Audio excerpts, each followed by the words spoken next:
हमारे वोट पर नेता बनकर हमारे मुद्दों पर खामोश रहेंगे, अभी ये स्वीकार नहीं हो सकता। और अखिलेश यादव जी को तो भारतीय जनता पार्टी के मुख्यमंत्री को घेरना चाहिए था, लेकिन उनका जातिवाद देखिए, उनका यादववाद देखिए कि उनको चिंता है, उनके समर्थन में कूद पड़े, उनको बचाने की बात करने लगे। अब ये नहीं चलने वाला है। आप सॉफ्ट हिंदुत्व के रास्ते पर मुसलमानों को पॉलिटिकली अनटचेबल बनाएंगे, सियासी अछूत बनाएंगे और हम स्वीकार करते रहेंगे, अपनी भागीदारी की बात नहीं करेंगे, हम हिस्सेदारी नहीं मांगेंगे अपना। आपकी जो हिपोक्रेसी है ये बेनकाब हो चुकी है कि किस प्रकार आप सॉफ्ट हिंदुत्व के रास्ते पर जा रहे हैं। आपके सभागार में जय परशुराम के नारे लगे तो आप सेकुलर हैं। आप केदारेश्वर मंदिर बनाने की बात करते हैं तो सेकुलर हैं। आप राजा सुहेलदेव की मूर्ति बनाने की बात करते हैं सरकारी पैसे तो आप सेकुलर हैं। और मैं कहता हूं कि मुसलमानों का भी हिस्सेदारी होनी चाहिए, हमारा भी राजनीतिक प्रतिनिधित्व होना चाहिए। 4 बार हमने आपको मुख्यमंत्री बनने का अवसर दिया, एक बार मुसलमान को भी मुख्यमंत्री का अवसर बनने का मिलना चाहिए। एक हिजाब पहनने वाली हमारी बहन को मिलना चाहिए। किसी भारतीय जनता पार्टी के मध्य प्रदेश के मुख्यमंत्री आरएसएस के कार्यकर्ता मोहन यादव जी पर भ्रष्टाचार के और जमीन में हेराफेरी के आरोप लगे कि किस प्रकार से उन्होंने अपने पद का दुरुपयोग करते हुए धन कमाया अवैध तरीके से, ये आरोप लगे। एक तरफ विपक्ष के नेता के तौर पर अखिलेश यादव जी को तो भारतीय जनता पार्टी के मुख्यमंत्री को घेरना चाहिए था, लेकिन उनका जातिवाद देखिए, उनका यादववाद देखिए कि उनको चिंता है, उनके समर्थन में कूद पड़े, उनको बचाने की बात करने लगे। जबकि जब उत्तर प्रदेश के अंदर मुसलमानों पर अत्याचार होता है, मॉब लिंचिंग हो, फर्जी एनकाउंटर हो, मस्जिद मदरसे खानका को टारगेट किया जाए, बुलडोज किया जाए, बुलडोजर का दुरुपयोग किया जाए, कुरैशी भाइयों बुनकरों के कारोबार पर हमला किया जाए, वक्फ का कानून आए या वंदे मातरम पर जब बहस हो तो ये हमारे मसलों पर बोलने में इनको डर लगता है। जिस प्रकार इन्होंने यादव कथावाचक का अपमान हुआ तो उसको बुलाया, उसका समर्थन किया, और उसी प्रकार से अब तो बीजेपी के मुख्यमंत्रियों का भी समर्थन करने लगे, बचाने लगे। हम इसीलिए कहते हैं कि इनको ऐसा लगता है अखिलेश यादव जी और उनकी पार्टी को कि मुसलमान जो है वोट डालने वाला रोबोट है। हम ब्लैकमेल करके, डरा करके, मजबूर करके कहां जाएगा मुसलमान बोलकर उनका तो वोट ले ही लेंगे। उनके मुद्दों की बात क्यों करनी, उनके शिक्षा की, स्वास्थ्य की, रोजगार की, सम्मान की, सुरक्षा की, स्वास्थ्य सेवाओं के संबंध में उनके अधिकारों की बात क्यों करनी, उनके इबादतगाहों की, मस्जिदों की, खानकाहों की क्यों बात करनी। वो कहां जाएंगे भाग करके, उनको यह गलत फहमी है।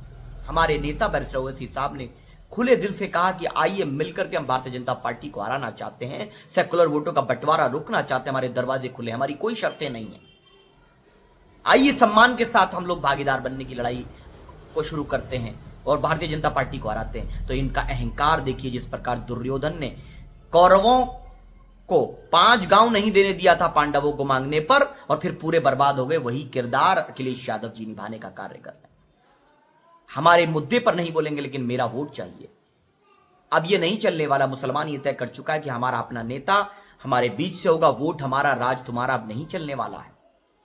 आपकी जो हिपोक्रेसी है ये बेनकाब हो चुकी है कि किस प्रकार आप सॉफ्ट हिंदुत्व के रास्ते पर जा रहे हैं।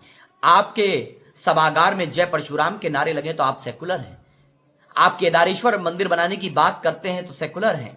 आप राजा सुहेलदेव की मूर्ति बनाने की बात करते हैं सरकारी पैसे तो आप सेकुलर हैं। और मैं कहता हूं कि मुसलमानों का भी हिस्सेदारी होनी चाहिए, हमारा भी राजनीतिक प्रतिनिधित्व होना चाहिए। 4 बार हमने आपको मुख्यमंत्री बनने का अवसर दिया, एक बार मुसलमान को भी मुख्यमंत्री का अवसर बनने का मिलना चाहिए। एक हिजाब पहनने वाली हमारी बहन को मिलना चाहिए, किसी को भी मिलना चाहिए। दलित को भी आप उस समीकरण के थ्रू क्यों नहीं देना चाहते हैं? क्या सिर्फ आप ही बनेंगे सब कुछ? मुसलमान दरी बिछावन मंत्री बनेगा सिर्फ? तो आपको बुरा लगता है। लेकिन सवाल यह है कि कितने दिन तक आप पे विश्वास, 34 साल आप पर विश्वास किया।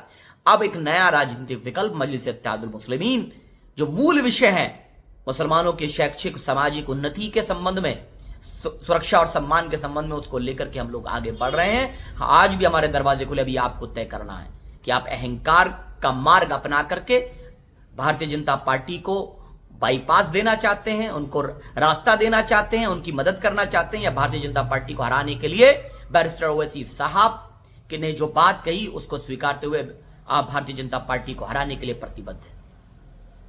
आप अकेले नहीं हरा सकते। आप पे इतना विश्वास करके देख लिया। यादव वोट बैंक भाजपा ही हो चुका है, पहले अपने वोट बैंक को संभालिए।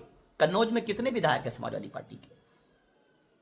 बुंदेलखंड में एक भी विधायक नहीं, क्योंकि वहां मुसलमानों की आबादी नहीं है। हमारे वोट पर नेता बनकर हमारे मुद्दों पर खामोश रहेंगे, अभी यह स्वीकार नहीं हो सकता।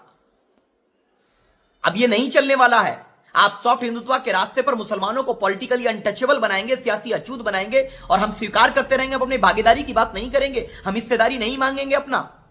अंबेडकर जी ने भी यही बात कही थी और वही बात हम कह रहे हैं। उनको असली समस्या यह है कि दाढ़ी टोपी वाला कैसे अखिलेश यादव जी के बराबर बैठ सकता है। उनको समस्या इस बात की है कि वो तो सिर्फ दरी बिछाने के लिए है, वो सिर्फ वोट डालने वाला रोबोट है, उसको बराबरी का अधिकार कैसे मिल सकता है, ये सवाल है।